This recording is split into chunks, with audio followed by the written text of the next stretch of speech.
A lot of people don't understand the concept of mental capital. So if you don't understand, I'm going to explain it to you in this video. So just give me a minute, and by the end of this video, you're going to understand what mental capital actually is and why it's so important to use on a daily basis. Your mental capital is basically your emotional state on any given trading day. For example, if you take a loss, you take another trade you know you weren't supposed to be taking, your mental capital decreases, right?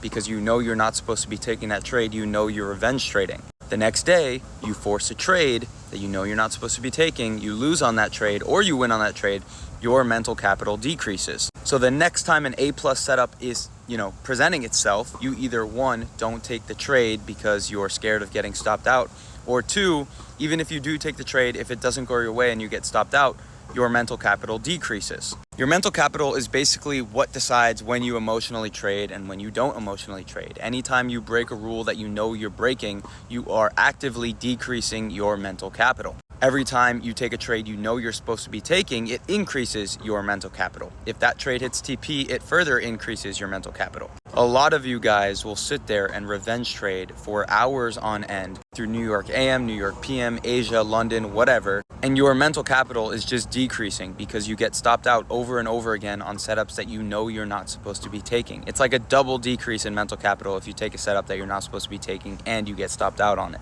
right? And even if you hit this trade, you feel like it's not enough. You feel like that greed is still there.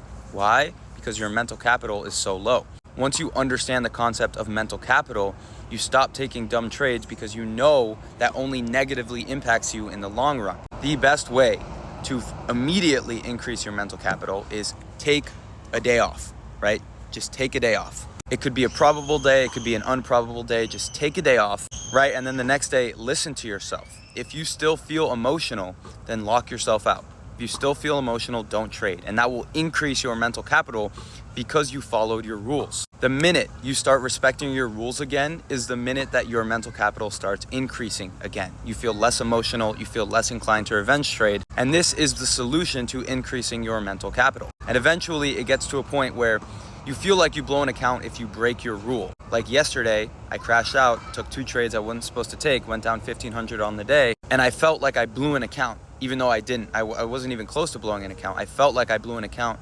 because I didn't follow my rule. Once your mental capital gets to a certain point, you feel bad when you don't follow your rules instead of feeling bad when you blow an account. Your P&L does not matter. Your emotions should be 100% tied to your rules, and that will save your mental capital if you understand what I'm saying.